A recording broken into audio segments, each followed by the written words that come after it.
что?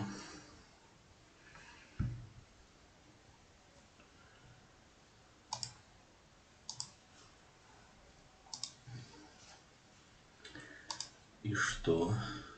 Все, я выходил. Ассаламу алейкум. Добрый вечер, друзья. Сегодня 26 июня 2021 года. С вами снова я, Орти Аслан, на канале Reality. И сегодня мы обсудим интересные, как обычно, интересные темы. Так, друзья. Скажите, как меня видно, как меня слышно. С нами советуют. Так.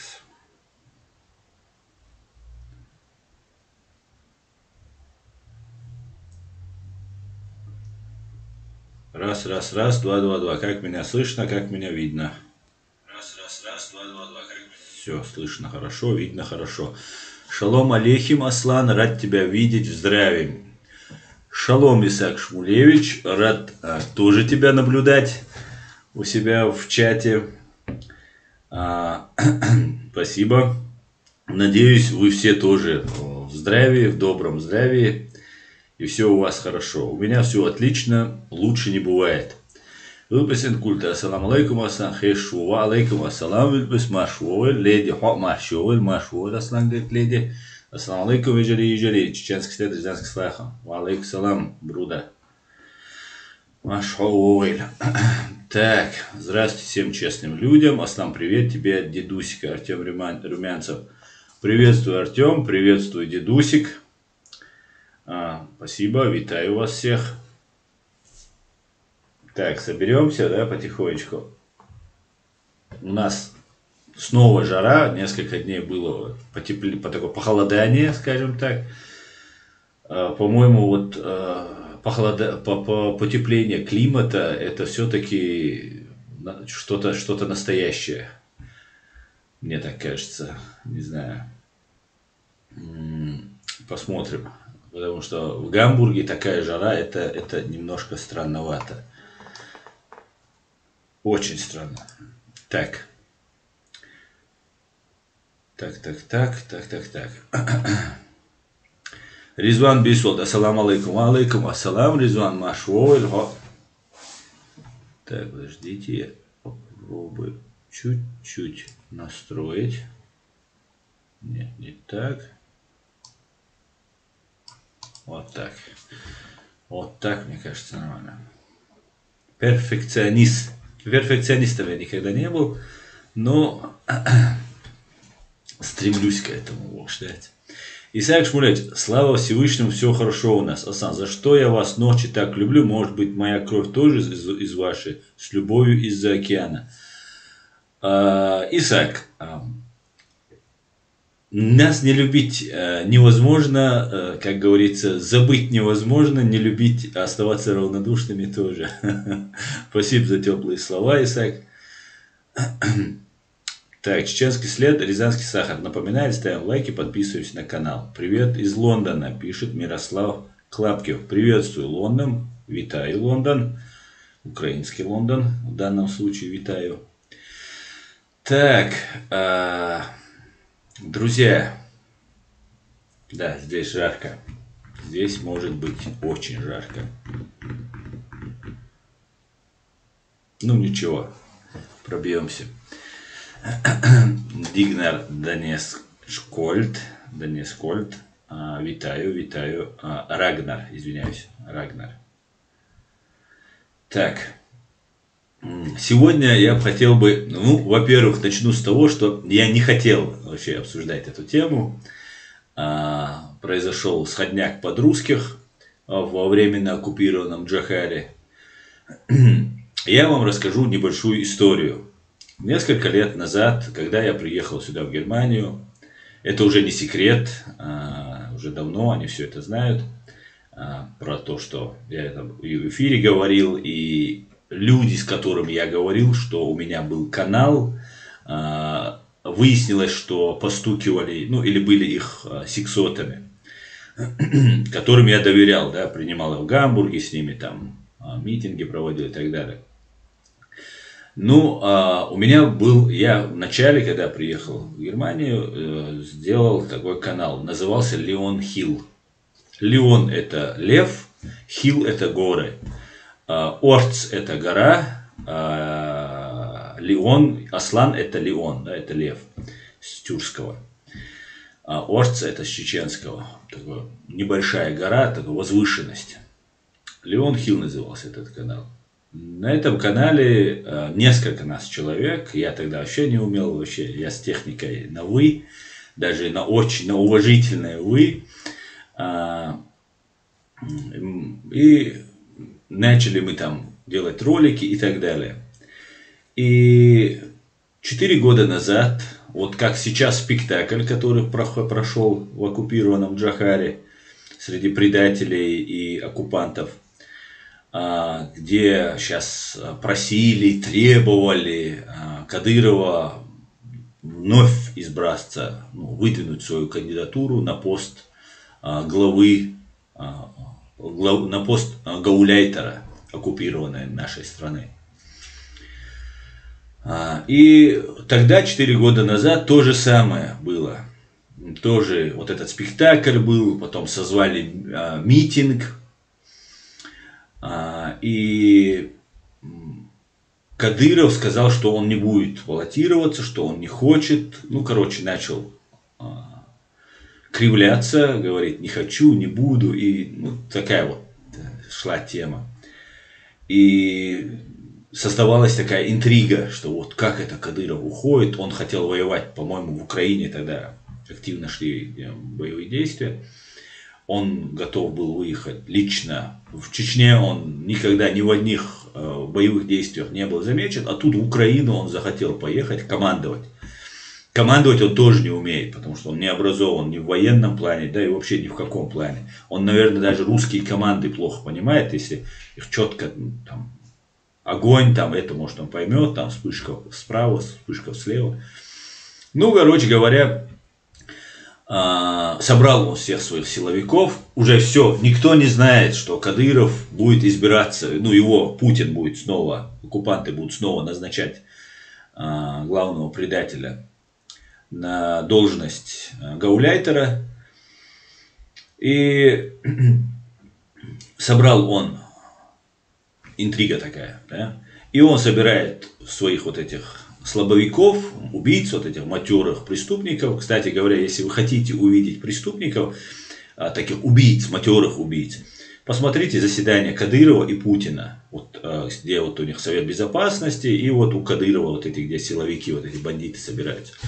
Вот если вы сходку бандитскую хотите увидеть, о ней мы тоже еще поговорим, о методах бандитских сегодня мы поговорим, собрал Кадыров вот этих своих бандюганов. И он говорит, выборы будут,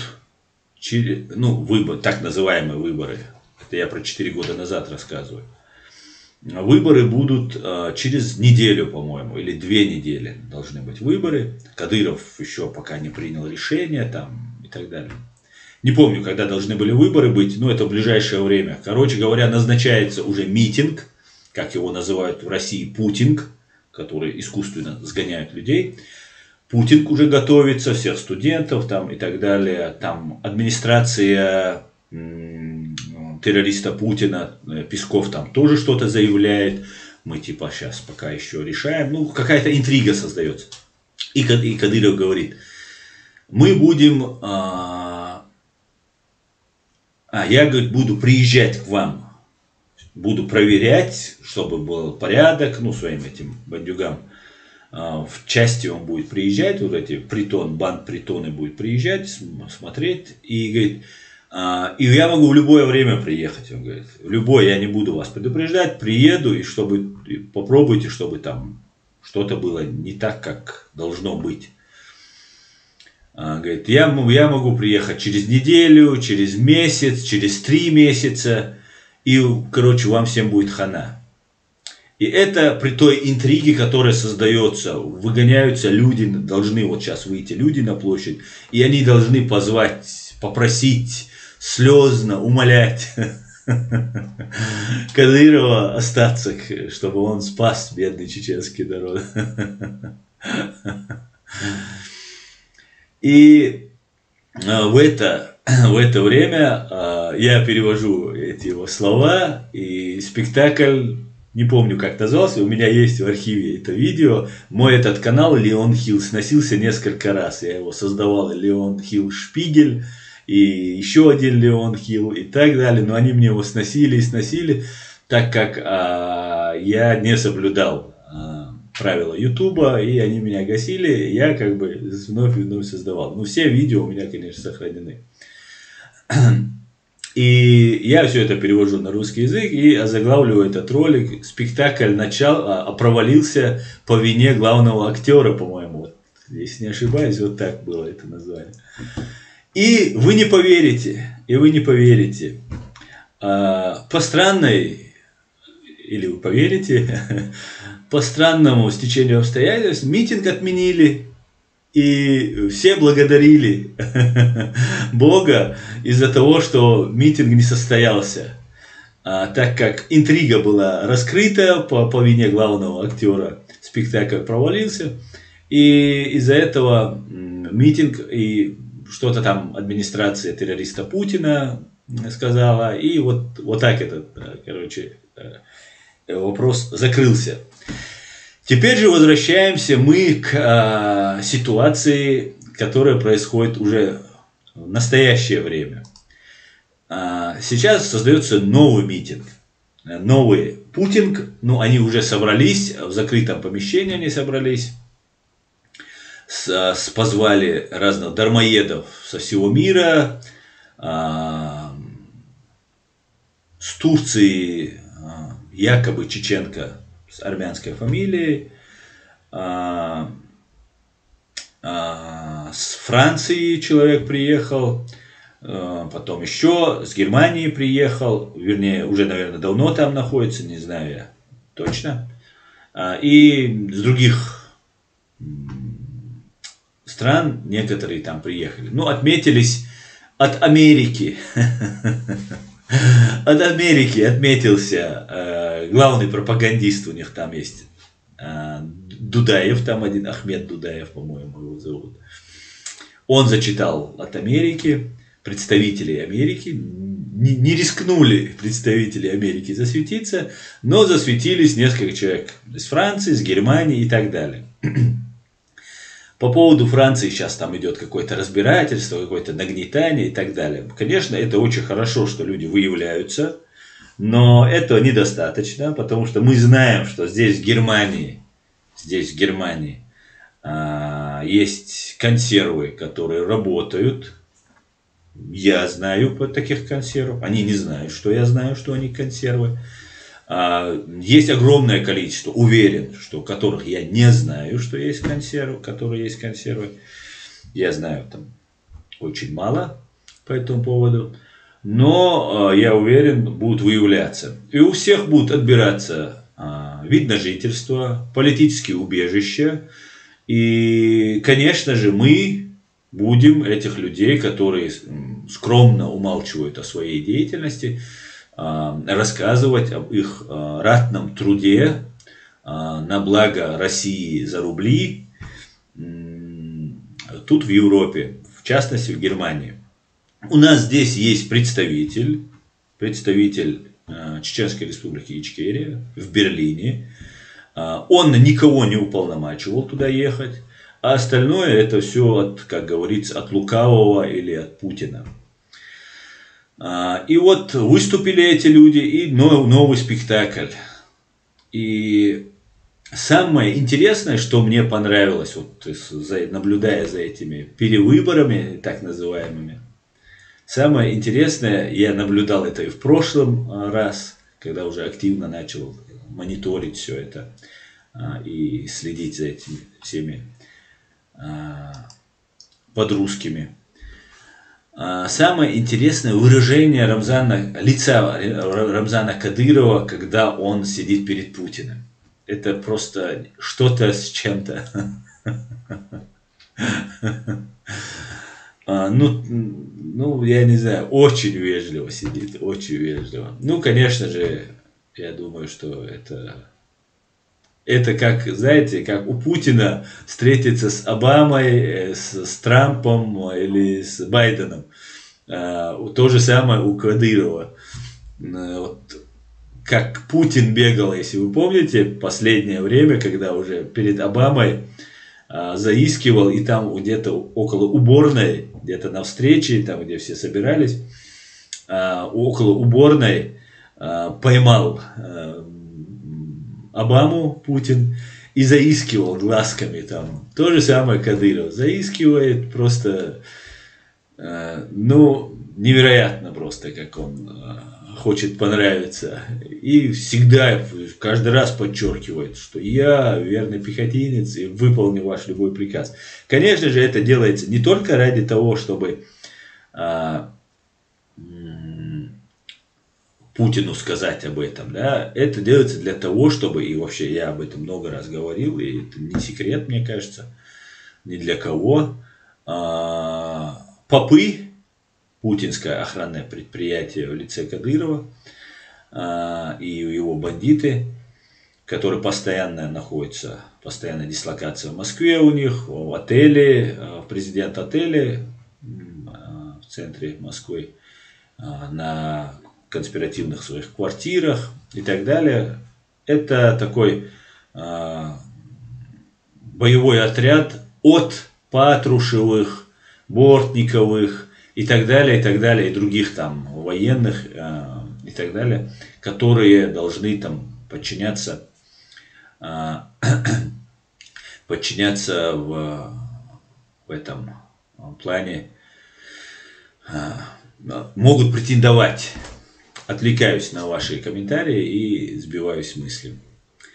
Могут претендовать на пост и там замочить Путина. Поэтому это делается именно для того, чтобы Путин чувствовал себя уверенно.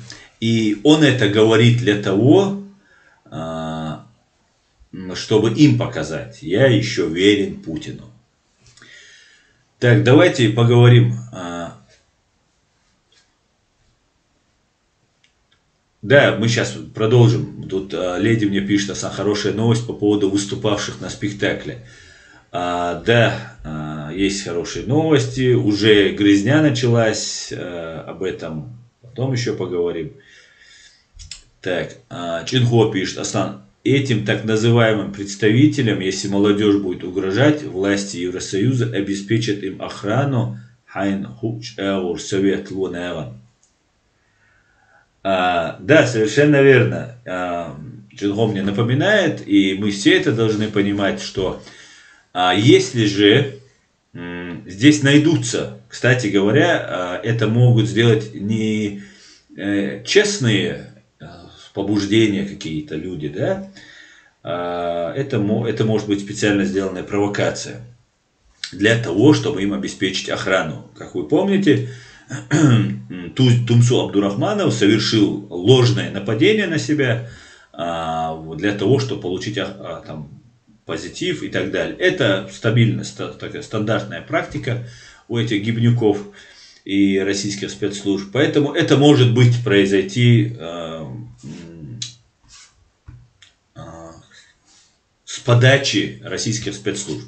Например, смотрите, я уверен буду, что скорее всего это будет, на 100% это будет провокация российских спецслужб для того, чтобы местные власти в Европе им как-то обеспечили безопасность и их как-то начали там, подняли их статус, наверное, в таком плане, и они себя чувствовали более так комфортно, ведя подрывную деятельность против Европы, против европейских стран.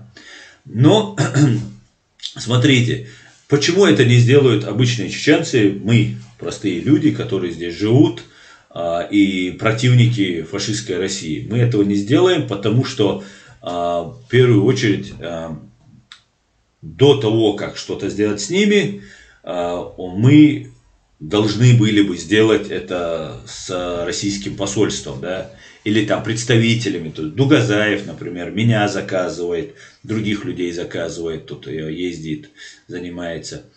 Поэтому их не трогали до сих пор. Поэтому я думаю, что вот мы, наша чеченская общественность, она не будет ничего им делать.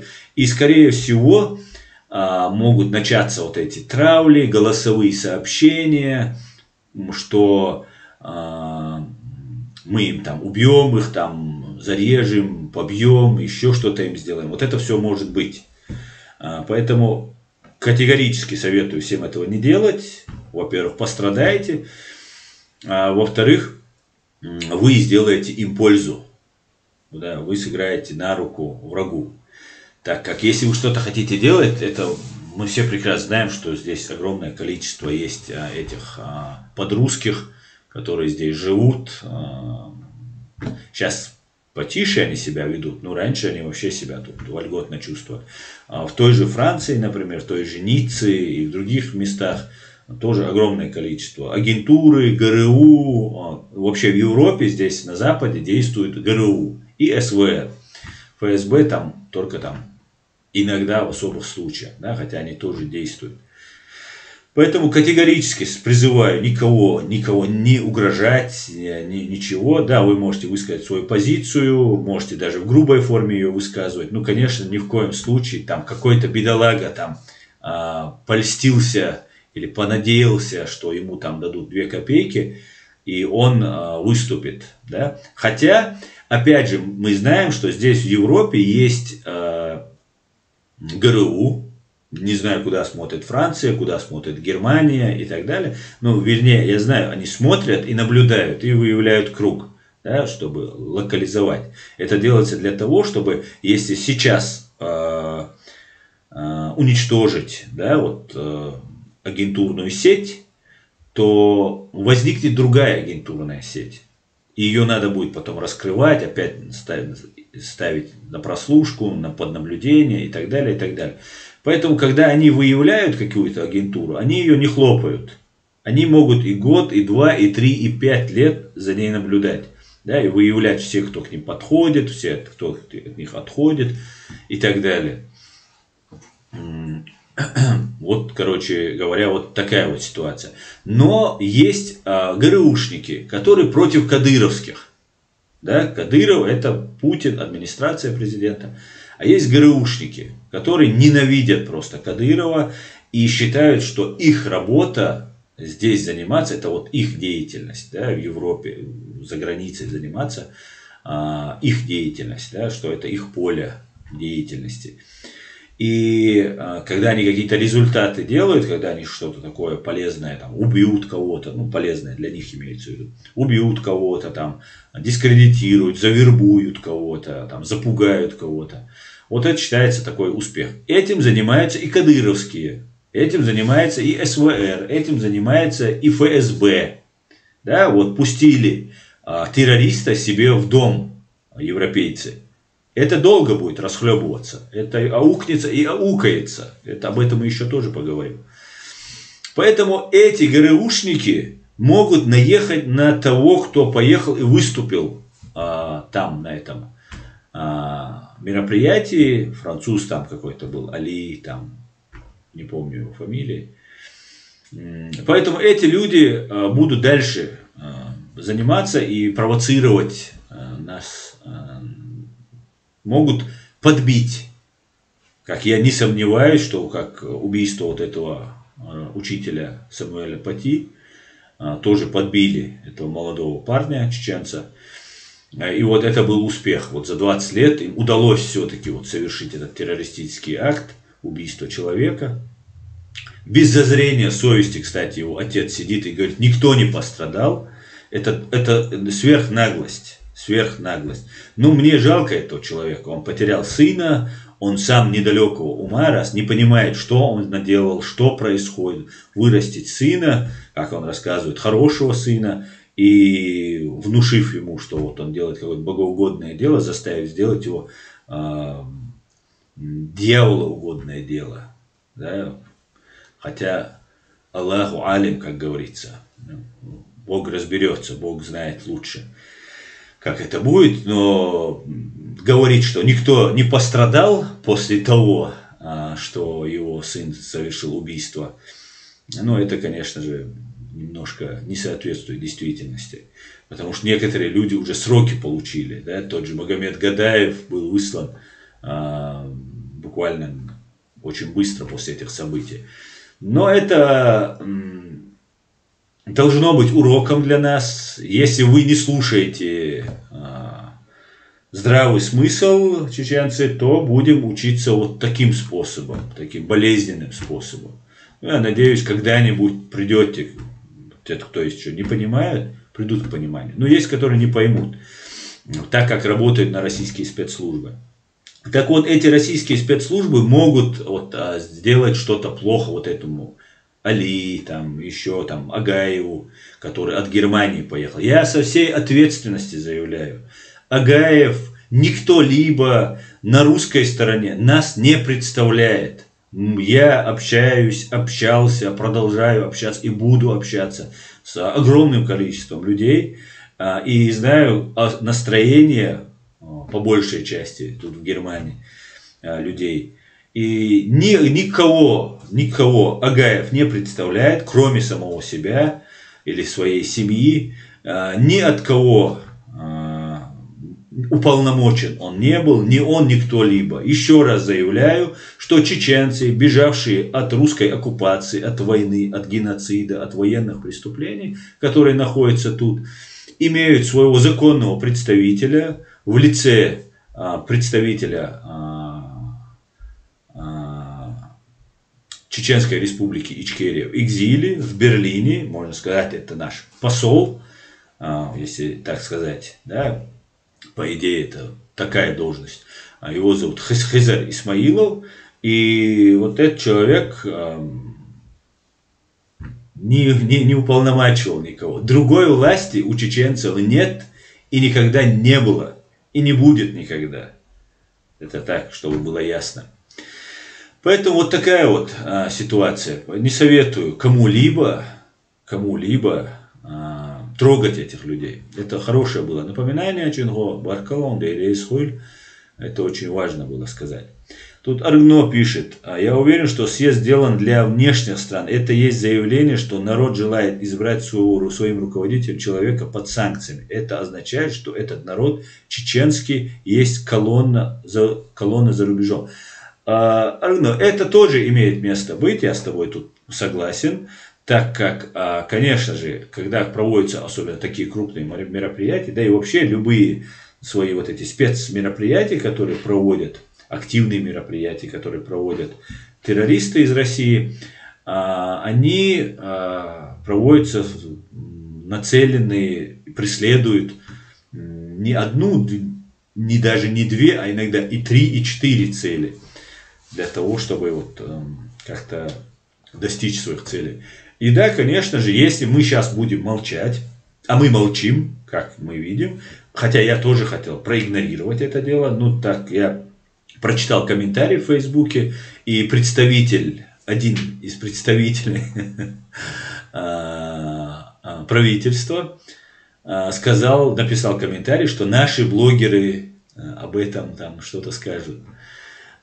Я думаю, что и правительство, и представители, наверное, тоже должны были сказать. Ну, не знаю, может быть, игнорирование – это хорошая позиция иногда, но постоянное и все время игнорирование всего и вся тоже не красит и не двигает наше правительство ни в каком направлении. Поэтому я высказываюсь от себя по этому поводу. Что еще? Мы должны все заявить об этом. Под нас копают, и у них немного получается. И это мы видим по тем событиям, которые происходят, когда нас выдворяют, когда нас там дискриминируют иногда. Хотя это все делается с подачи русских фашистов. Это тоже не секрет. Поэтому тот шабаш, который прошел во временно оккупированном Джохаре во время оккупированной Чеченской республики Ичкерия. Ничего из себя не представляет. Я официально заявляю, я знаю, что этот спектакль представляет. И вас всех прошу также распространять информацию, писать везде и высмеивать, подвергать остракизму то, что они делают, так как это реально смешно. А смех продлевает жизнь, это весело, делитесь смешными вещами и рассказывайте, какие клоуны заседали на днях в оккупированной Ичкерии. И призывали, требовали остаться или выдвинуться заново, да, на пост гауляйтера Чеченской республики. Так что вот как-то так. Давайте сейчас еще почитаем, и потом я вам еще террориста Путина покажу. Аслан Лорс.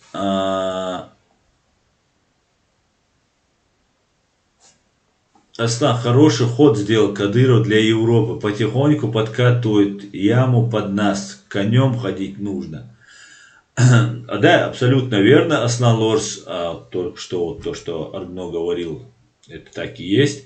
Конечно же, наши позиции это не укрепляет, скажем так.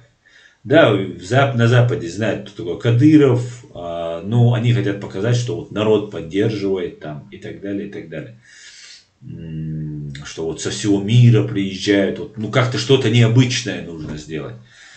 Все это туфта, полная туфта, вот не просто немножко, да, когда слишком много этой лжи, кажется, ну, наверное, 50 на 50. Ну, врут, но 50 на 50. Нет, врут на 99%. Вот так чаще всего происходит. Поэтому верить ни одному слову их нельзя. Это наглецы. И, конечно же, это, если мы будем сидеть и ничего не делать, то под нас копают, да, и у нас будут проблемы. Но знаете, что хорошо? При всем том, что против нас работает вот эта пропагандистская российская машина, лживая, при всем при этом здесь, на Западе, знают настоящее положение вещей. Да, не все. Да, уже те, кто были в курсе многих событий, кто умер, кто отошел уже, на пенсию ушел, да, состарились. Я, например, дозванивался до президента Финляндии Марти Ахтисари. Это уже очень старый человек. Он как раз занимался вопросом Косово. И у него был еще коронавирус. Слава богу, он жив, выздоровел. Но эти люди вот такого возраста, уже преклонного возраста, которые владеют полной информацией, они еще есть стоят на нашей страже, да? Они одно слово говорят, не трогать чеченцев, и все, что это ложь и так далее. Но приходят новые люди, мы молчим, и правительство наше молчит, и только Ахмед Закаев там делает заявление, и все, больше работы мы не видим, как таковой. И в итоге мы скатываемся все больше и больше, все хуже и хуже. Благодаря тому, что Россия потеряла берега и напала на Украину, там начала себя вести просто вызывающе. Вот благодаря этому ситуация изменилась. Если бы этого не произошло, я думаю, что ситуация наша здесь, в Европе, была бы еще хуже, чем есть. Хотя сейчас она очень даже неплохая у нас. У нас очень хорошие позиции, хорошие позиции, скажем так, благодаря тому, что у нас есть вот старые вот наши связи, и мы 100% правы. При всем при этом мы пытаемся всячески дискредитировать, да, помочь дискредитировать себя русским террористам и их пособникам. Поэтому давайте работать, опять же, давайте распространять побольше информации. К сожалению, я очень это время занят, у меня не получается проводить стрим, я Но я сделаю все возможное, чтобы проводить эти стримы, не пропускать их, и даже еще больше еще пока, я думаю, не получится, но буду стабильно проводить все наши стримы, вернусь на тот режим, который у меня был. Завтра я постараюсь сделать на чеченском языке стрим и будем продолжать, потому что информационное оружие, в которое Россия вкладывает миллиарды и миллиарды долларов, это имеет большое решающее значение. Иногда достаточно небольшой отряд и огромное количество информационной пропаганды делают то, что один маленький отряд может там победить целую страну. Вот так это бывает. Так что давайте, я вижу, я за вами наблюдаю, на других, правда, у меня сейчас не так много времени бывает, чтобы все смотреть. Я вижу, что вы все работаете, наращиваете свои обороты, чеченский след тебе, антитеррор тебе обращаюсь, ну также Ичкерия Форева обращаюсь, всем наращивайте свои обороты, ребят, делайте побольше клипов, высмеивайте, подвергайте их остракизму. Это для тиранов, для вот этих никчемных, жалких людишек, это самое болезненное. Потому что они знают, что они жалкие, никчемные людишки. И когда они знают, что мы об этом знаем, и еще об этом людям рассказываем, это им очень обидно. И поэтому давайте без мата, не трогаем родственников, женщин особенно не трогаем. А так, как полагается по-чеченски, полный вперед дело. Так, Аслан Керимов говорит, в этом съезде собрались падальщики. Абсолютно верно. Это бедолаги на самом деле. Они не могут заработать. Они не могут сами прокормиться в этой жизни. Да? Вот я слышал голосовое сообщение, вот этот Али, сейчас не буду искать его фамилию, все и так его знают, этот Али, который от Франции приехал, стал звездой, скорее всего там против него антикадыровские подрусские, да, внимание, антикадыровские, но подрусские, это все подрусски, это там идет квалификации идут там деления у них идут на разных подрусских. Короче говоря, наехали на него. Короче, у них там возникла такая ситуация, и один человек с Франции, который мулла, имам мечети, как бы дал добро, это жена этого Али говорит, дал добро поехать Али во Францию. Ну, когда он поехал, видимо, для какой-то цели, он отрекся от него. Говорит, я не давал добро. Потом жена этого Али записывает голосовое сообщение. И говорит, как мы тебе верили, ты имам, ты там разрешил ему поехать. Он поехал, а теперь ты от него отрекаешься, как ты мог там, и так далее, и так далее. И она долго там рассказывает, и там самый интересный момент, мы хотели найти спонсора, чтобы открыть мечеть. Короче говоря, вот эти люди, которые из религии делают паспорт для того, чтобы зарабатывать деньги.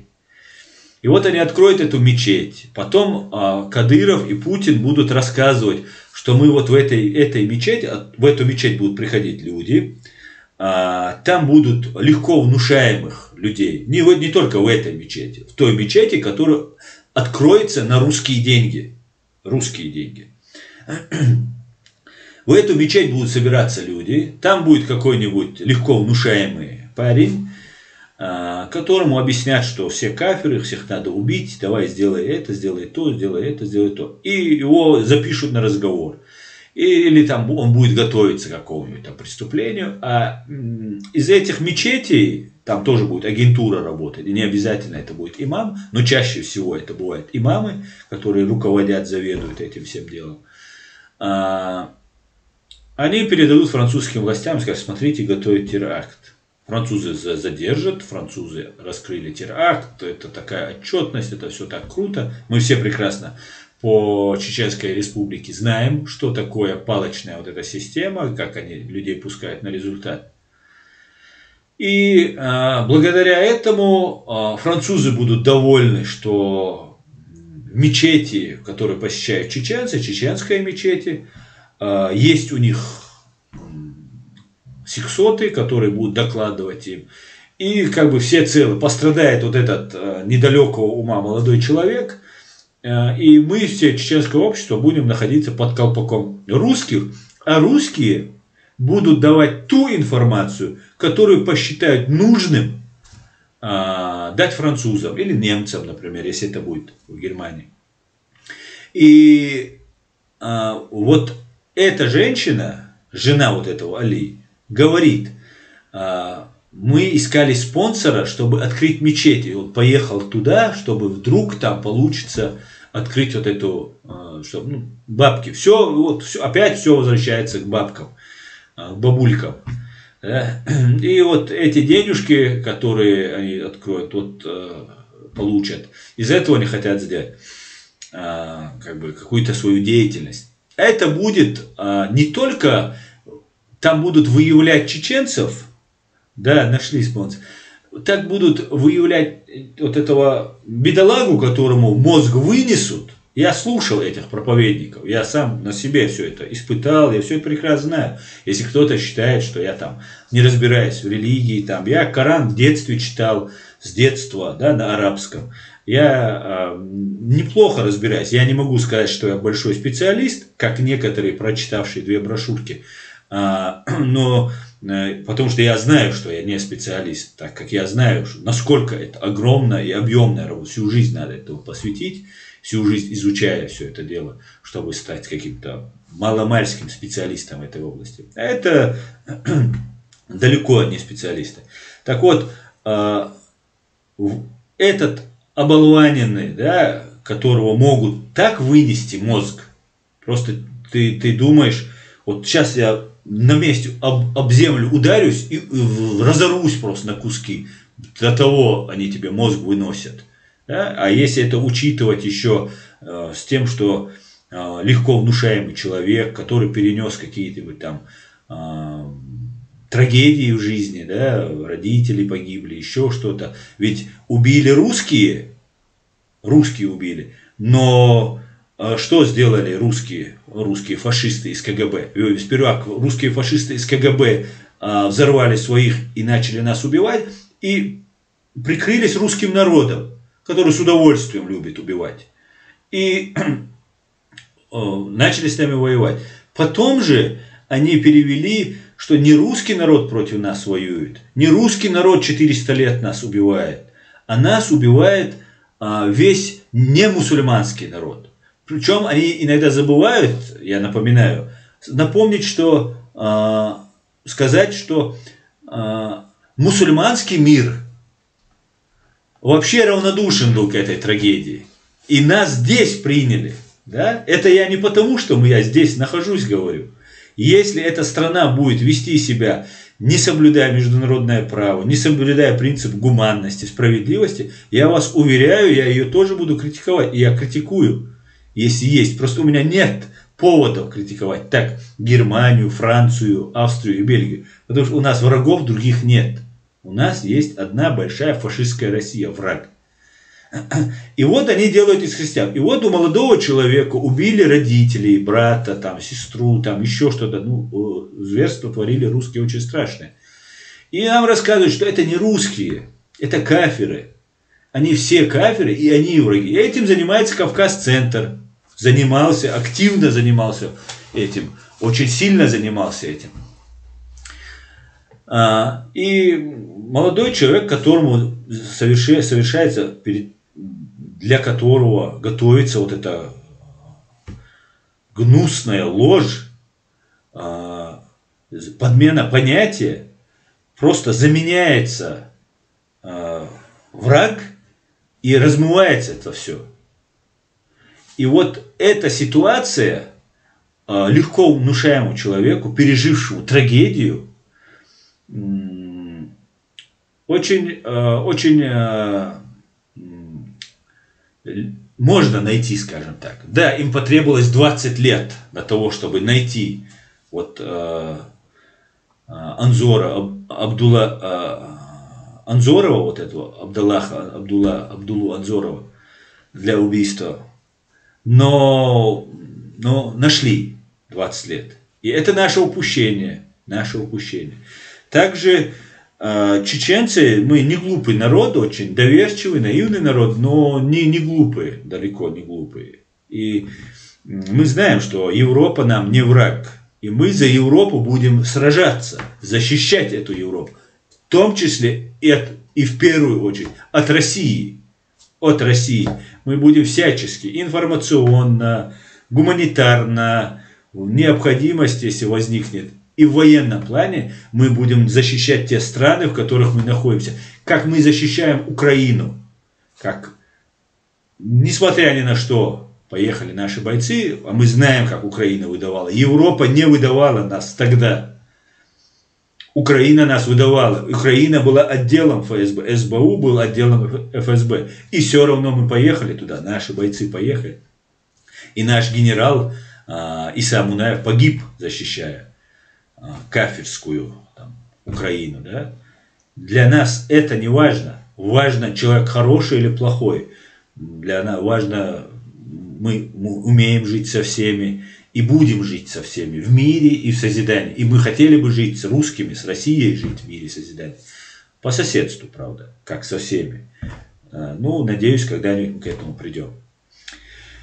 И вот такая вот ситуация. Готовятся спонсоры, поехали заработать деньги. И вот эта жена выдала вот эту страшную тайну, которую мы все прекрасно знаем. Потому что если Россия будет бедной, не будет у России вот этих полезных идиотов. Да, вот этот секрет выдала. Так что, вот как-то так, друзья, как-то так. Давайте я почитаю ваши комментарии, и потом я вам покажу видео выступления Путина после бостонских терактов, когда были убиты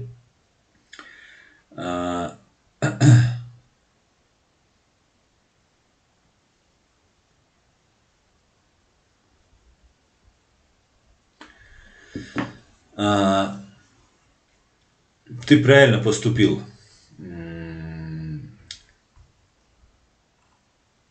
Чино, ты правильно поступил. Но этого недостаточно. Нужно еще работать. Когда были вот эти бостонские взрывы, бостонский теракт, выступает Путин и рассказывает. Сейчас, одну секунду.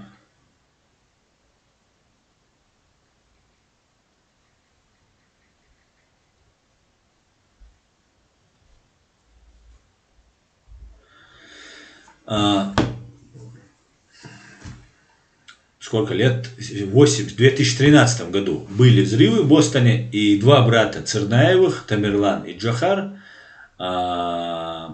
совершили это ужасное преступление. Погибли люди, мирные, невиновные, абсолютно непричастные ни к чему, никогда, даже, наверное, не знавшие, что есть чеченцы, да, тем более о них думать плохо или делать нам плохо, эти люди никогда не делали, не собирались делать. И вот угоду какой-то вот этой пропаганде, оболванивания, там, месть за Афганистан, там, я не знаю, за Ирак, еще за что-то.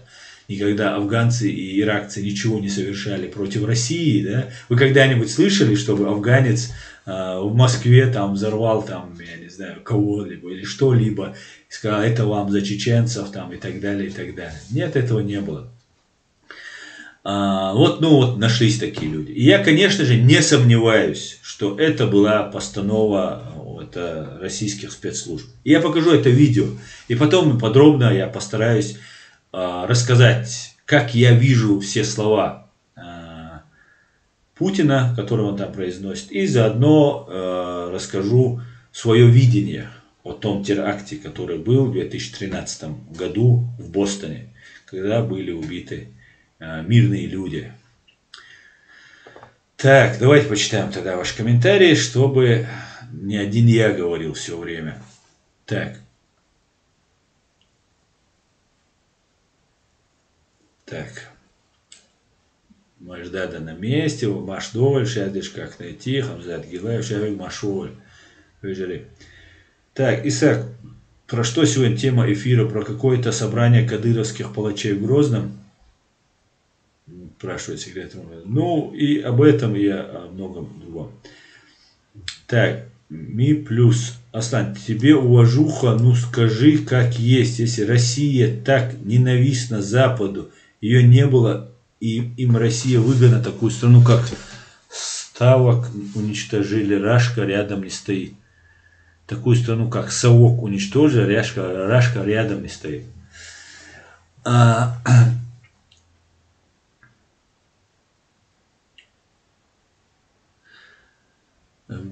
Да, у тебя такой обширный вопрос. Скажем так, конечно, Россия нужна. Конечно, Россия нужна. У России есть огромное количество полезных ископаемых.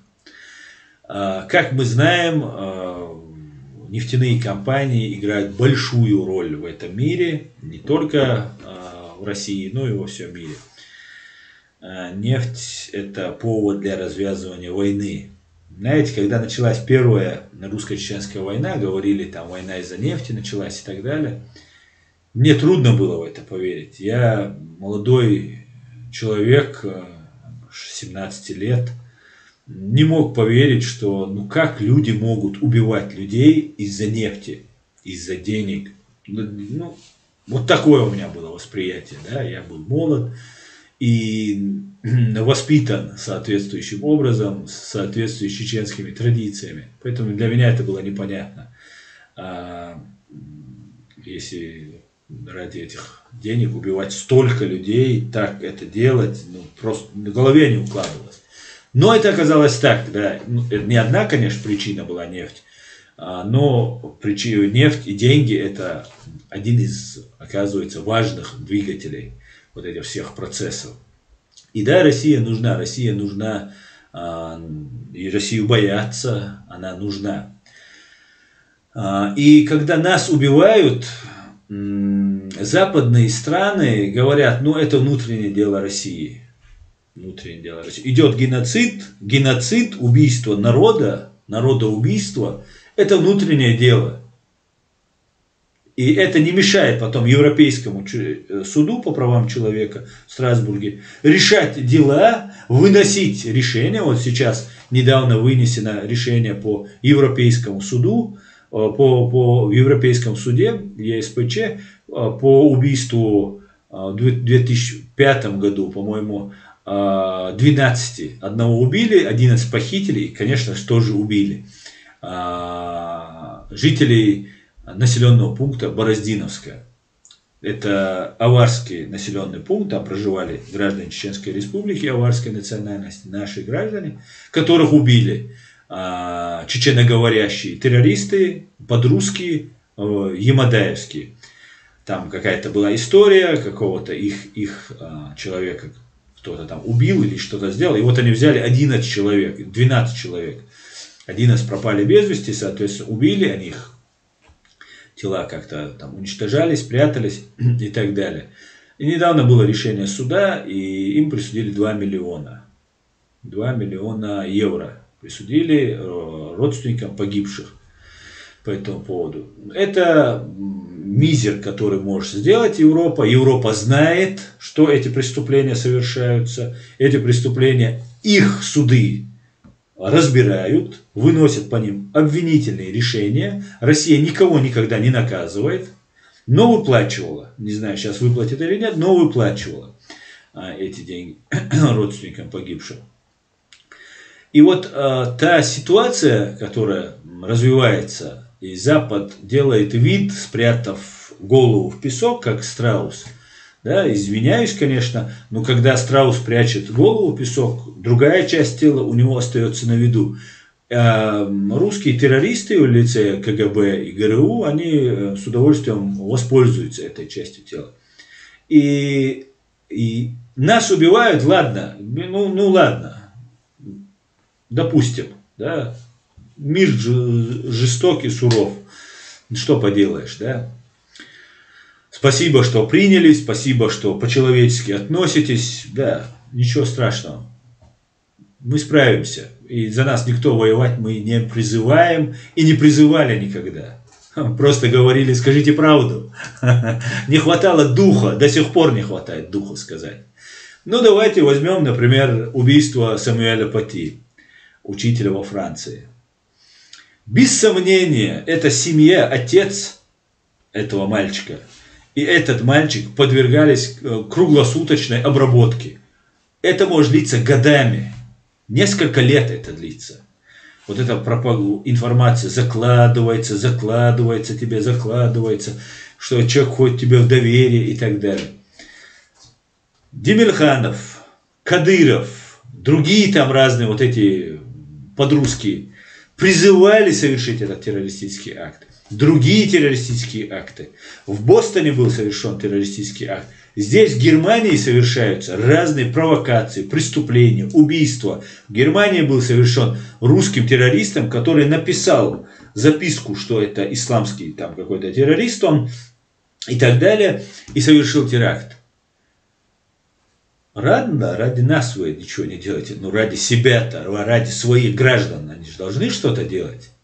Но нельзя столько раз игнорировать. Да, не понимают, не дошло, не поняли, может быть, это не они там и так далее. Я знаю, что такое презумпция невиновности. Лучше многих, может быть, я представление имею о праве и юриспруденции.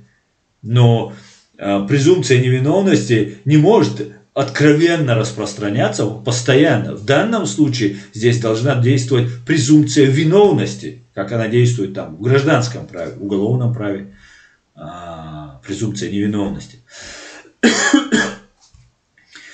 И ничего не происходит. И мы должны это доносить. Вот смотрите, во Франции убили Самуэля Пати. Убил человек. Убийца убит. Самуэль погиб. Человек, француз погиб. Затем я делал ролик на французский язык, он чеченский след переводил все это дело. Много работы мы проделали, по крайней мере, чеченский след.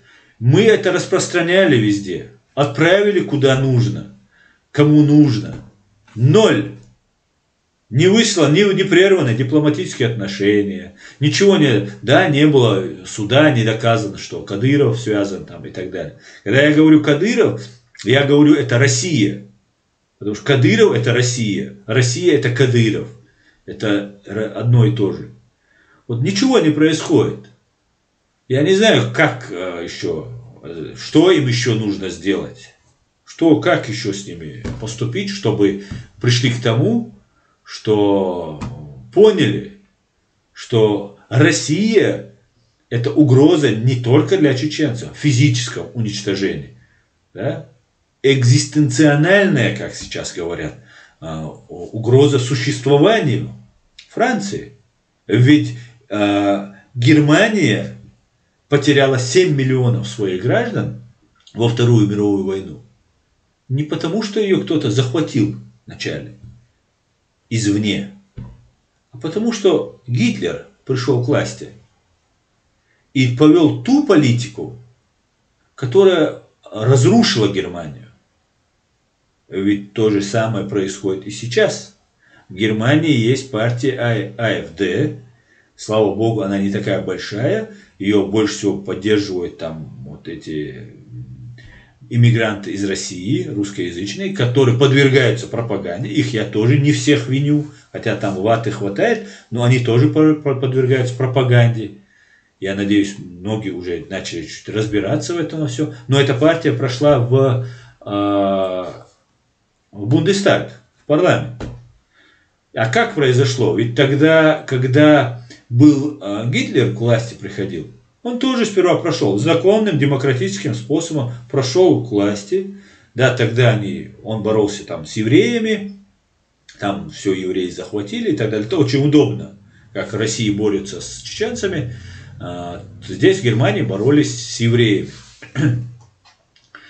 Ну, по крайней мере, в начале это было более вегетарианские, а потом уже, конечно, по-людоедски уже начали бороться с евреями. И с евреями, и там, с другими, не согласны с коммунистами там, и так далее. При всем при этом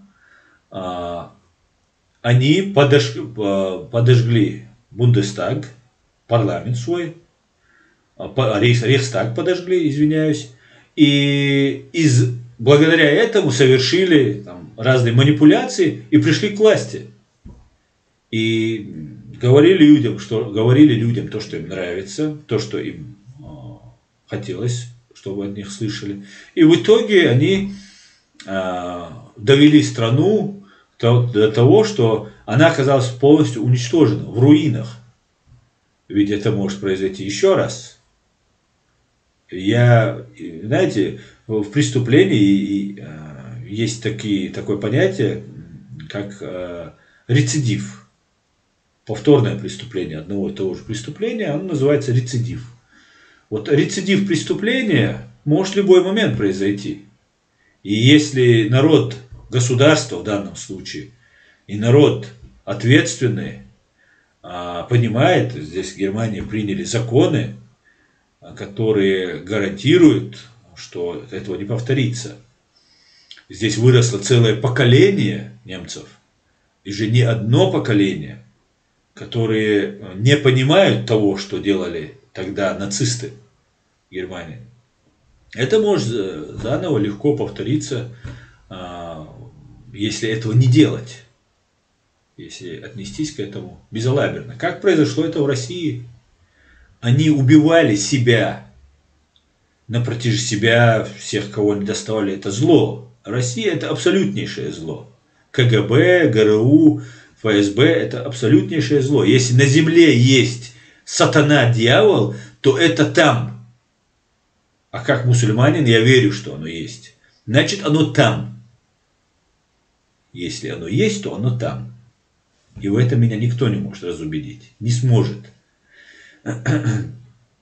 Но все зло, 90% террористических актов, всех вот этих кровавых преступлений, этих коронавирусов, я не сомневаюсь, что и СПИД оттуда же идет, как сейчас запустили коронавирус. Он очень удачно появился, этот СПИД, когда Советский Союз переживал не лучшие времена. В 80-х годах тогда появилась эта эпидемия. Это болезнь, иммунодефицит человека, когда иммунитет человека не работает. Так вот, та система, которая построена советским людоедским режимом, спокойно воссоздалась заново. И сейчас кажется, что вот молодым людям, моим ровесникам, я до 45 считаюсь молодым человеком, если что, молодым людям 30 лет, 20 лет, которые ездили в Европу, жили в свободной стране, не обращали внимания, что там Путин кого-то взрывал, там своих взрывал, там пропаганда же ведется. Многие не понимают, в какую ужасную страну они вернулись. Уже массовые репрессии начались. Все будет делаться аккуратненько, потихонечку, чтобы, как удав свою жертву, затягивает медленно. Путин, КГБ, ФСБ, ГРУ, они затягивают эту удавку, как удав вокруг вот этого российского бедного на самом деле. При всем том, что он творит зло, это бедный многострадальный народ. И среди них есть люди, которые на самом деле достойны уважения. Но их очень мало, к большому сожалению. Русские не смогли вырваться, как это сделали. Может, из-за того, что не проиграли войну, как полагается. Не знаю, с чем это связано. Может быть, кому-то это было нужно, или кому-то это было не нужно вообще. кому-то это было вообще не нужно. Может быть так, чтобы русских очеловечивать, делать их нормальными, цивилизованными людьми. Может, это было не нужно. Не знаю. Не знаю. И вот мы пришли к тому, к чему пришли. Давайте почитаю ваши комментарии. И потом я вам расскажу про бостонский теракт. И точнее про болтовню террориста Путина. Так. Маждада, это поколение немцев вымерло, Аслан, и те, кто нас убивали, убивают, здравствуют, а наши батюшки выполняют их работу, говорит Маждада. Абсолютно согласен. У меня вообще в голове не поворачивается, не укладывается мысль, как можно, имея свою страну оккупированную, убитых 300 тысяч, имея 300 тысяч человеческих жизней на руках, чеченскому народу,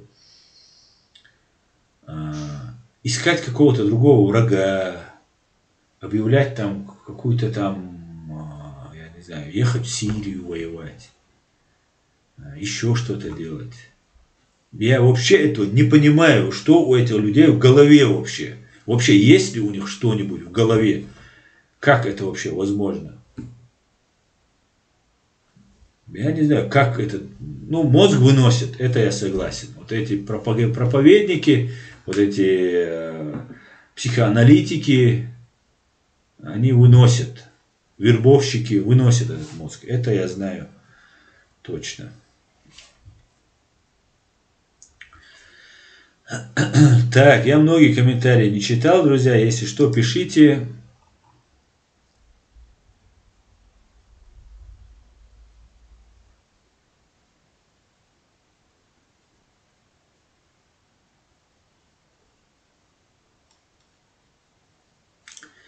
Так.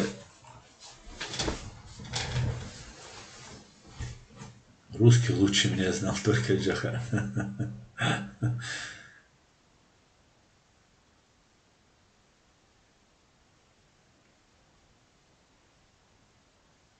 Связано с непроведением люстрации, говорит Албания Forever.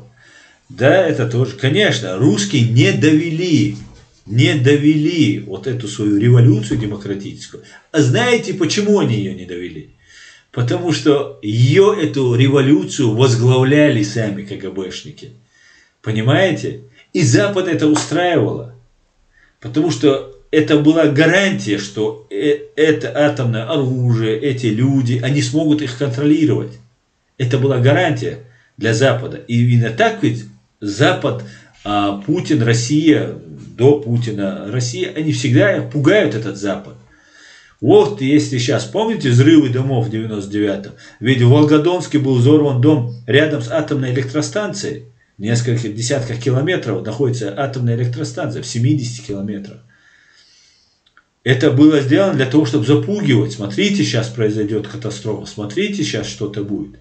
А нету сейчас тут на Западе настоящих политиков на уровне Рональда Рейгана. Там. Таких людей сейчас нет. Понимаете? Потому что, как говорится, трудные времена рождают сильных людей. Сильные люди делают легкие времена, хорошие времена. Знаете, сильные люди добиваются того, чтобы все устаканилось. И эти хорошие, легкие времена рождают слабых людей, которые все потом возвращают на круги своя, и все это ухудшается. Таков процесс, который происходит в мире. И так будет дальше продолжаться. И сейчас я не вижу, кто бы сейчас конкретно, Макрон, или я не знаю, кто еще. Все пытаются. Меркель на фоне вот этих всех мужчин выглядит более мужественной, чем все остальные. Хотя и Меркель тоже пытается вот так лавировать между всем этим. Плохо, конечно. Так. Путин хвалится падением числа заключенных в России в 2000 до 2020 года в 2 раза. Цветет коррупция, как в каких судах Рашки есть система скидок. Чеченский след, Рязанский след. Чеченский след. Я вообще не думаю, что там падение. Я думаю, это опять очередная ложь Путина. Я не верю, что там заключенных нет. Вот конвейером, когда вы оказываетесь в этих судах, в этих пересылочных, в этих изоляторах, такое впечатление, что вся Россия сидит просто. Это целый мир, это отдельный мир. Там огромное, я не думаю, что врет он, как обычно. Файтер Израиль, приветствую тебя. Файтер не согласен со Сланом, русские не то, что не смогли вырваться, русские не захотели вырваться. Да, это тоже правда.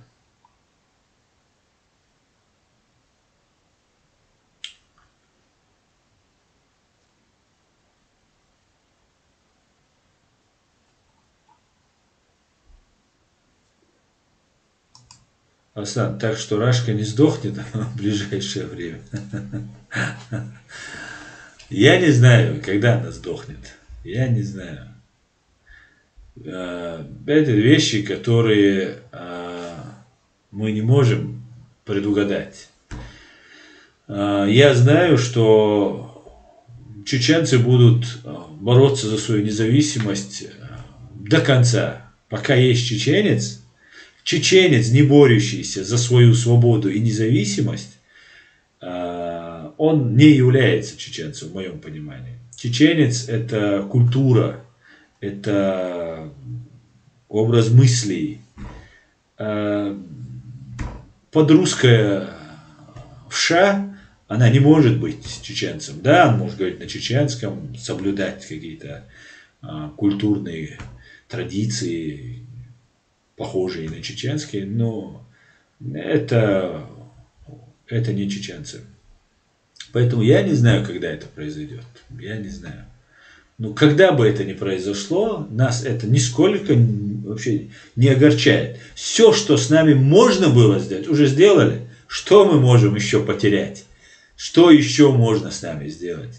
Страну оккупировали, 300 тысяч убили, всех наших лидеров, всех наших генералов, всех наших интеллектуалов, кого только можно, убили. Что еще может Россия нам сделать? Ничего. Из нашей страны мы выехали, мы покинули нашу страну. Что еще? Да плевать. Теперь наоборот нам еще легче. Да, никаких границ у нас уже нет. Мы теперь можем полностью заниматься и делать заниматься освобождением нашей страны, защитой наших прав и наносить максимальный урон нашему врагу, бывая советниками, глазами, ушами и остальными частями тела. Для тех, кто не знает, насколько коварен, насколько не так хорошо разбирается в своем враге, как мы. Враг моего врага, как говорится, мой друг. Поэтому будем заниматься до последнего.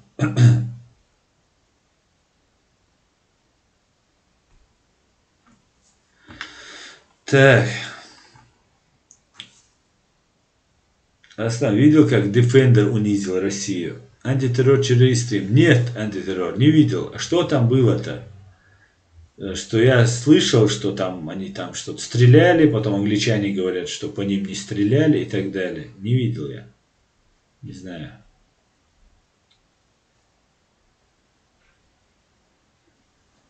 Не видел. Да все, что Россия... Уже все с Россией покончено. Дело времени. Это может произойти через год, это может произойти через 20 лет. Даже если это произойдет через 200 лет, это нисколько не меняет нашей позиции. Так как это наша культура, это наш образ бытия, это наша жизнь, борьба за нашу свободу и независимость. Государство у нас есть, и никуда от него никому не деться. И все. С этой мыслью, если мы все смиримся, согласимся, примем ее и внушим ее своим детям, все, нам незачем волноваться. Наоборот, у нас уникальная возможность, несмотря, как говорится, нет худа без добра, несмотря на те колоссальные потери, которые мы перенесли, у нас уникальнейшая возможность третьей нашей нации получить образование, выучить языки, чем мы конкретно занимаемся. И со мной молодежь уходит на связь, и очень много уходит в последнее время. Много что сообщают, много что видение свое рассказывают, много что пытаются донести, рассказать. И даже те, кто здесь не получает образование, мы видим, как строится государство. Мы видим, как функционирует государство. И у нас просто когда мы будем готовы к этому государству, мы его получим, и все. У нас положение просто с учетом того, что с нами сделали, что мы прошли, что мы пережили, у нас отличнейшее положение. Просто супер. Я вижу только оптимистично наше будущее. Просто, и я даже знаю, как нам действовать, и как нам идти, куда нам идти. Да, ведется работа, да, большая работа ведется, и против меня ведется, и против моих товарищей ведется. Уже там людям вдалбливают, что я какой-то агент, засланный там, и так далее, и так далее. Это, много ведется по этому поводу работы. Но они правду не скроют. Мне вообще все равно, что они говорят. Я знаю, что я прав, что я честен перед вами всеми. И мне глубоко плевать на врагов и на подрусских. И все. И какие вопросы еще могут быть? У нас все отлично. Да, мула.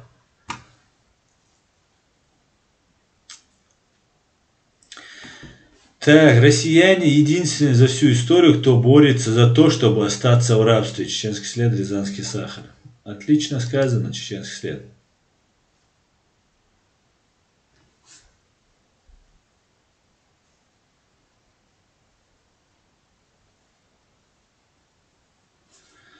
Сильна Россия чудесами и не устала их плести. Здесь овцы выбирают сами, волков себе, себя пасти. Чингисхан. Да. Без русских клопов в этом чате никак. Один из них Вольф, говорит территория Март. Так, с русского ватника под русский заскочил, да, к нам? Лабас, брат. Так, хорошо, что у вас здесь, смотрите, вот просто посмотрите на наш форум. Здесь разные люди, национальности, разных вероисповеданий, люди абсолютно общаются, очень хорошо находят общий язык, все отлично. Так, как найти? Есть новости с Украины? Пока новостей как таковых нет, кроме последних, то, что я сообщал. Дело разбирается, и все будет, да, Алмула, все будет там хорошо. Да, Алмула. Так, друзья, давайте у нас эфир 10 минут осталось. Я бы хотел вам рассказать показать видео террориста Путина. Я думаю, что рядовые граждане США здесь совершенно ни при чем. Они не понимают, что происходит. И я хочу обратиться. Сейчас, одну минуточку. Так. В 2013 году, 15 апреля, был совершен террористический акт на марафоне, на спортивном мероприятии в Бостоне. Этот террористический акт совершили два брата-чеченца. И я вот только посмотрев ролик вот этого террориста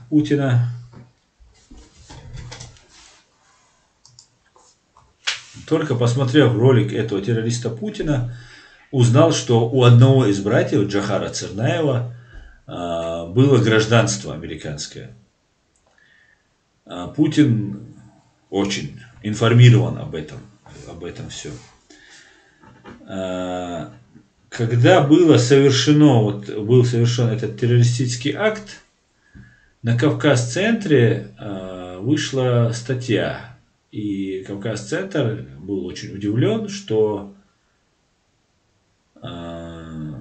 дядя братьев Цернаевых был человек, который имел родственные связи с директором или с экс-директором ЦРУ. Руслан Царни его зовут. Он выступал по телевидению, это никакая не секретная информация. И мы все знаем, что Россия на Северном Кавказе проводила разные вот эти свои террористические дела под видом религиозных деятелей. И был такой в Дагестане Саид Амиров, мэр Махачкалы, старый ГБшник, матерый убийца, на которого тоже много покушений совершено было. Он на инвалидной коляске находился, но продолжал убивать, там совершать свои вот эти кровавые преступления и так далее. И у братьев Цернаевых мама была с Дагестана, дагестанка она была. Они в Чечне никогда не жили, они приезжали в Дагестан к родственникам по матери, и они родились, по-моему, где-то там в Средней Азии, по-моему, и потом переехали в Америку, видимо, к своему дяде, к тому самому Руслану Царни. И мне кажется, этот удар был нанесен в первую очередь по нему, по этому Руслану Царни, так как такой высокопоставленный чеченец для России это большая угроза. Ну или не знаю, является ли он каким-нибудь сотрудником американских служб, я не знаю, но я знаю, что он был женат, как говорили тогда, писали в прессе, женат на дочери директора или не знаю, как у них эта должность называется, ЦРУ, экс-директор ЦРУ бывший.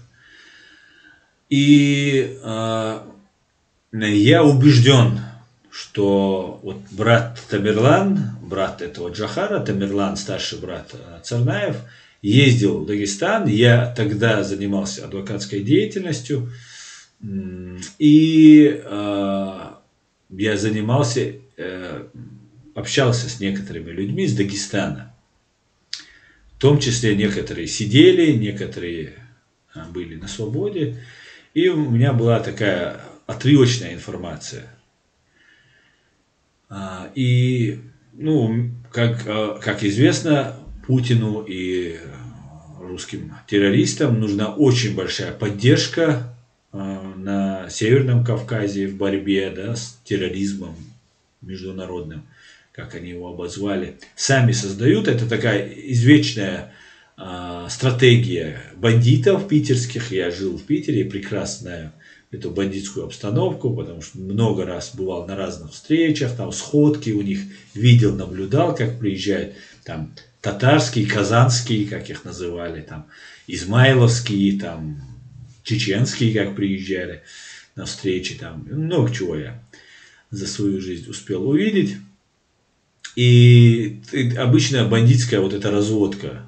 На вас наезжают, вам создают проблемы, и потом кто-то добрый приходит и решает, и вы с ним взаимодействуете. И эта излюбленная тактика КГБшников применялась и применяется до сих пор. Сейчас, слава богу, Путин начал визжать, как свинья, о том, что американцы, немцы, слава богу, и немцы тоже, отказываются, англичане уже давно отказались, отказываются сотрудничать в области борьбы с международным терроризмом. Так как если с ними не сотрудничать в области борьбы с международным терроризмом, то терроризм просто сойдет на нет. Никто не будет заниматься вот этими глупостями, если их постоянно не будут там подпитывать, подгонять там, и так далее, и так далее. Так вот, здесь в этом ролике террорист Путин рассказывает нам, как братья Цернаевы, один из них, как мне рассказал Путин, является гражданином Америки, Соединенных Штатов Америки.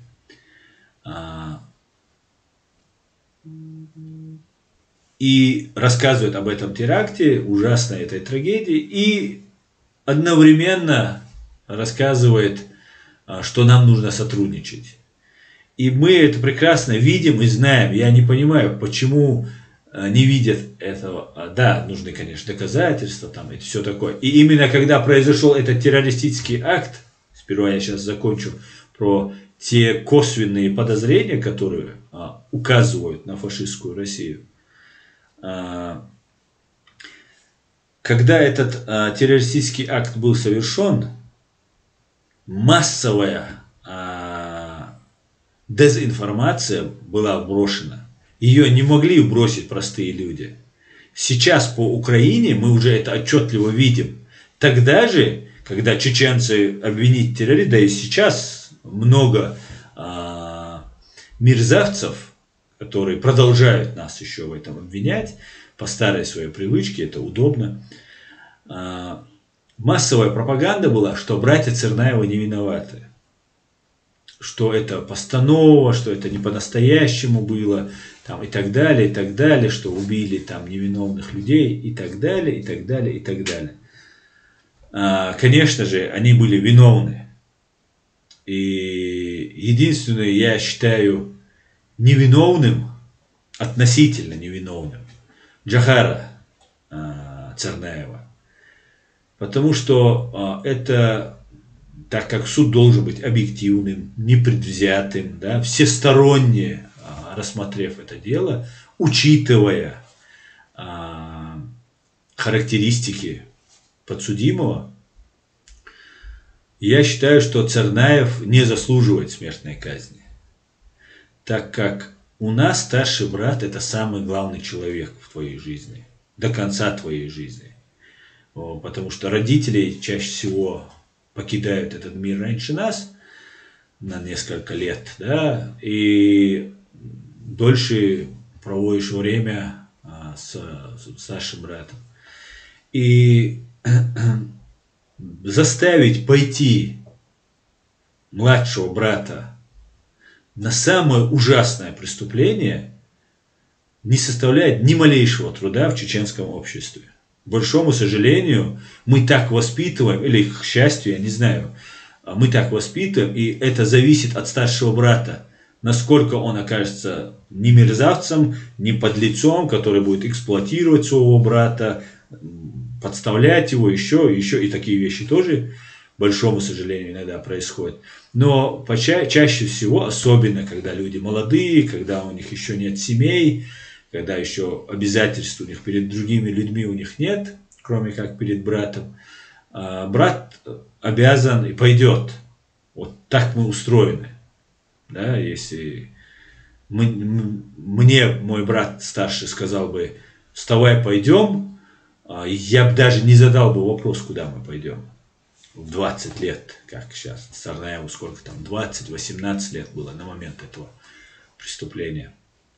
Поэтому Цернаев заслуживает, Тамерлан погиб, а Джохар заслуживает, конечно, наказания, но он не заслуживает, на мой взгляд, если это будет объективный, честный суд, это очень сложно донести до судей. Я надеюсь, было решение, и смертная казнь отменена, вроде или пересматривается, но ему был вынесен приговор, и я надеюсь, они своему адвокату объясняли вот эту часть нашей культуры, но это должен, наверное, кто-то из близких объяснить. Это очень сложный такой тонкий момент, который суд обязательно должен был бы учесть. Но это преступление уже совершено, люди погибли абсолютно безвинные, женщины, мужчины, дети пострадали, погибли, много людей погибло. И вот это преступление сопровождалось вот этой пропагандой, лживым вбросом, что это не они сделали и так далее, и так далее, и так далее. Это тоже подтверждает косвенно, что Россия причастна к этому террористическому акту.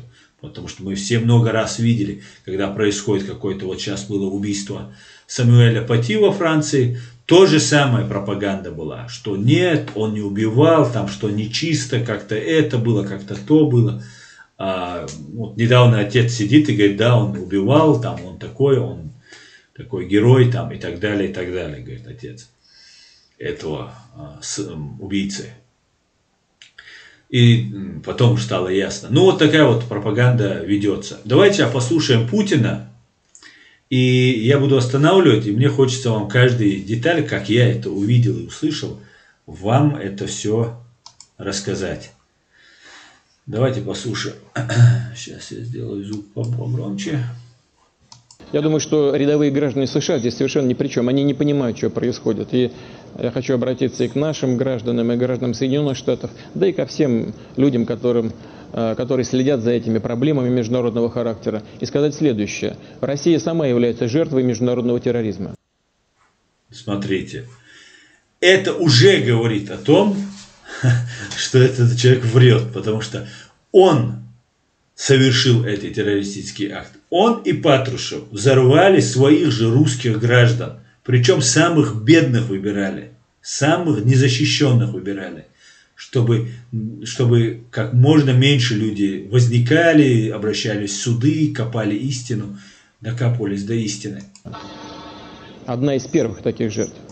Одна из первых. И я даже помню, это 99-й год, когда вот это одна из первых жертв, павшая международного терроризма, Россия начинала войну против чеченского государства. Меня всегда возмущало, когда наши западные партнеры, да и ваши коллеги из средств массовой информации Запада, наших террористов, которые совершали зверские, кровавые, омерзительные преступления на территории нашей страны, назывались не иначе как повстанцы. И никогда почти их не называли террористами. Но вот им же оказывали помощь, информационную поддержку, финансовую, политическую. Когда-то впрямую, а когда-то косвенно, но она всегда сопровождала их деятельность на территории Российской Федерации. А мы всегда говорили о том, что нужно не декларациями заниматься по поводу того, что это общая угроза, терроризм, а делом нужно заниматься. Сотрудничать нужно вот, смотрите. Более тесно друг с другом. Сотрудничество. Ему не хватает сотрудничества. И для этого, чтобы у Америки не осталось ни малейшего желания, а Америка это самый главный объект, на которого направлено все внимание России, это Америка.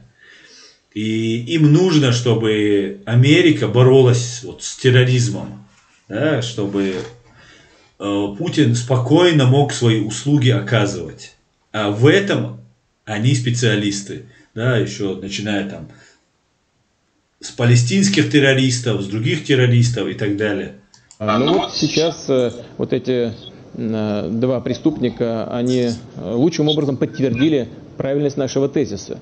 Но можно бесконечно спекулировать на трагедии чеченского народа в период выселения из Чечни их сталинским режимом.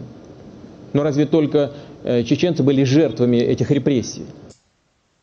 Да первые, самые крупные жертвы этих репрессий был русский народ. Больше... Каждый раз, когда я останавливаю эту фотографию, его рожа просто идеально совпадает, как не специально это делает, так получается. Очень идеально смотрится. Мы не виноваты, эй, ты ублюдок, мы не виноваты в том, что русский народ молчит о тех крупных преступлениях. Да, ты не врешь. Русские понесли колоссальные потери от сталинского режима. Но мы не виноваты, что русский народ садится на пенек, выпивает и закуривает и сожалеет о том, что вот с ним случилось это горе. А мы вновь и вновь об этом говорим и настаиваем на это. Тех единиц, которые пытаются раскопать тела расстрелянных вами людей, вы сейчас сажаете, ломаете им позвоночники, избиваете, пытаете, морите голодом, холодом и так далее. Мерзавцы, ублюдки. Мы не виноваты, что русский народ не отстаивает свои права. И если геноцид тогда 44-го совершил Сталин, и нам об этом нельзя говорить, то можно теперь и сейчас его совершать, что ли? Из-за того, что мы об этом говорим. Из-за того, что мы не хотим жить с вами, вы заново совершили теракт. И значит, через 20 лет, через 30 лет, когда мы снова возьмем свою власть, вы скажете, ну, при Путине там совершили теракт, ну тогда же и русские гибли, Путин был такой плохой, он же взрывал и своих граждан. Получается так, значит, получается. Он же и своих граждан убивал. Сколько при Путине от коронавируса погибло. Вот бедный русский народ. А вот чеченцы вот сейчас обижаются, там какой-то, у них там, подумаешь, 300 тысяч. А он у нас от коронавируса несколько миллионов погибло. Вот Путин загнал там, у нас там демографическое падение произошло во время правления Путина, во время режима Путина. Ну что теперь? Мы теперь должны вспоминать, будут через 20-30 лет нам будет другой ублюдок, вот такой же, нам рассказывать. Да пошли вы к чертовой матери все. Не хотим мы с вами жить. Мы вас знаем, чтобы не жить с вами. Понимаете? Мы вас знаем, что вы с вами жить, это как на пороховой бочке. С вами нельзя жить. Нельзя развиваться. Вы не даете развиваться ни нашим людям, ни нашим гражданам. Мы у вас второсортные, третьи, четвертые, пятисортные мы, чеченцы. Чечня пострадал от этого. У нас это наша общая история. Спекулировать можно. Нет, ублюдок, у нас нет общей истории. У нас только кровавая общая история. У нас нету никакой с вами истории. Да? Никакой общей истории у нас нет. Мы оккупированы вашей страной.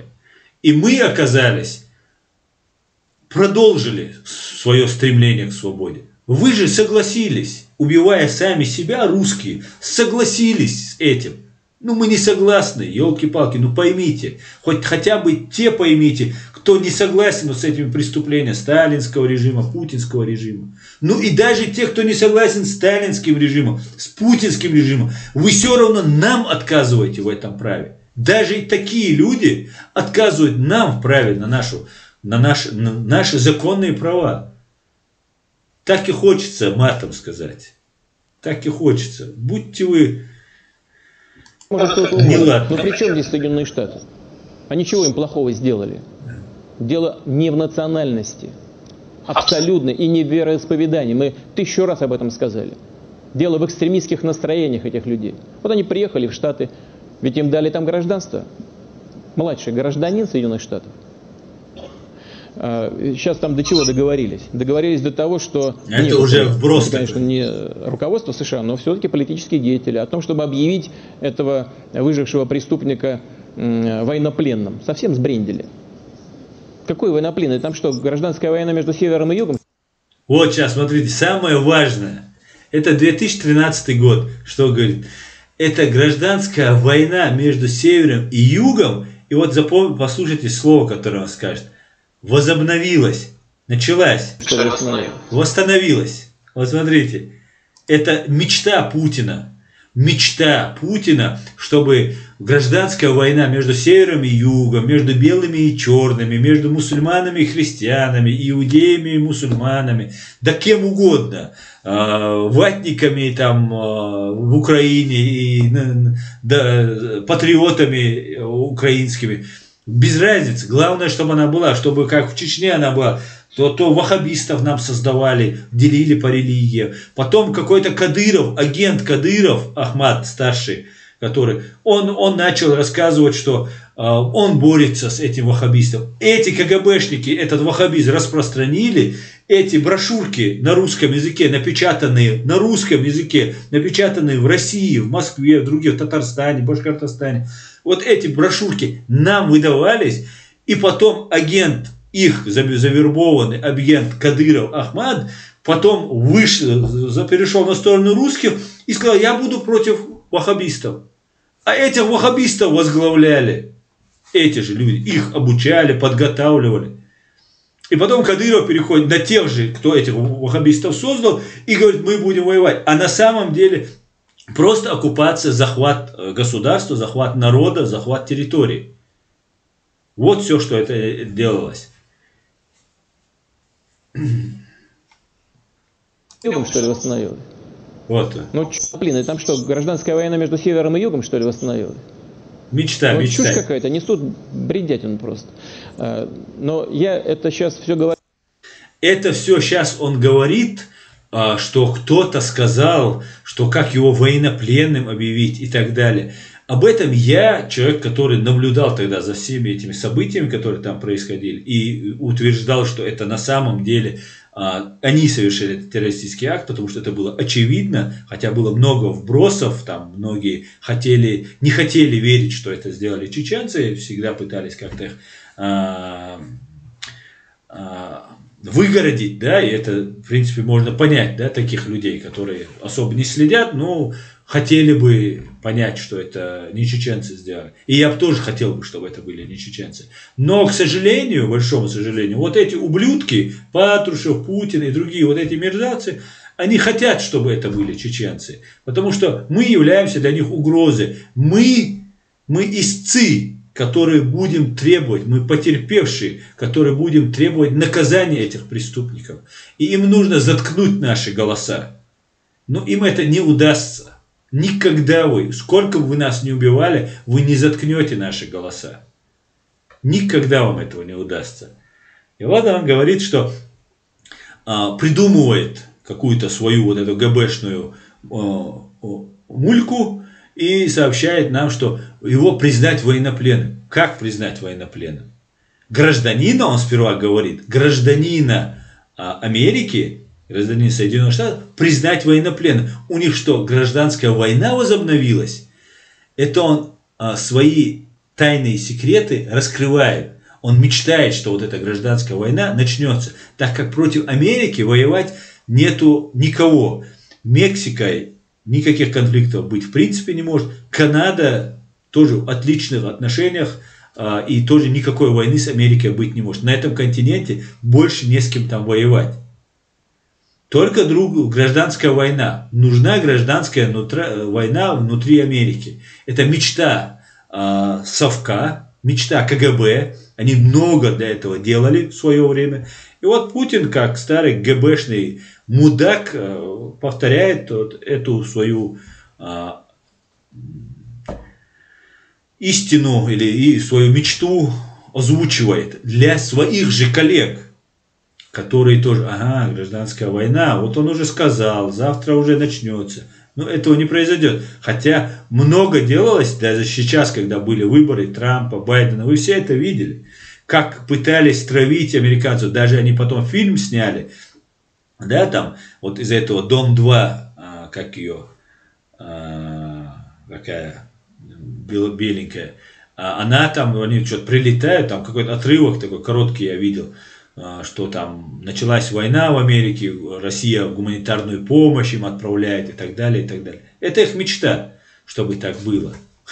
Этого не произойдет, да, Алмула? Не для того, чтобы кого-то в чем-то обвинить. Я просто призываю к тому, чтобы вот эта трагедия подтолкнула нас друг к другу в купировании общих угроз. Именно для этого, для дискредитации, по моему мнению, Руслана Цернаева, для дискредитации всего чеченского народа был совершен этот ужасный террористический акт. Что сделали американцы? Ничего. Американцы приняли его в G7, американцы приняли в G20, американцы посадили его себе на шею, а есть русская пословица: посади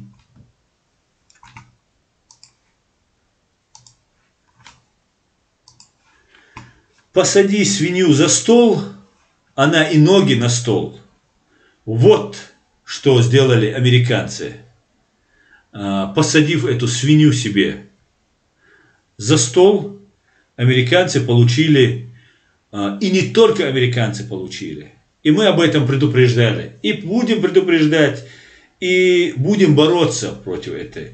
Мы начинали бороться против этой террористической, фашистской чумы, когда все были за эту фашистскую террористическую чуму и видели в их глазах, как когда-то Джордж Буш увидел, видели что-то человечное. Мы тогда гибли с пеной, с кровавой пеной у рта, уходили под землю. Так вот, мы знаем, как с ними бороться. Мы будем с ними бороться, с вами или без. Но теперь я понимаю, что мы будем это делать вместе. Господи, благослови Америку. Дай Бог, чтобы она стала еще сильнее. Дай Бог, чтобы она прозрела, и там появились настоящие достойные лидеры, которых огромное количество в этой прекрасной стране. На этом наш стрим заканчивается. Всего самого хорошего, друзья. Все будет Ичкерия. Господи, благослови Америку. Ассаламу алейкум. Спокойной ночи, друзья. До свидания. Спасибо за просмотр.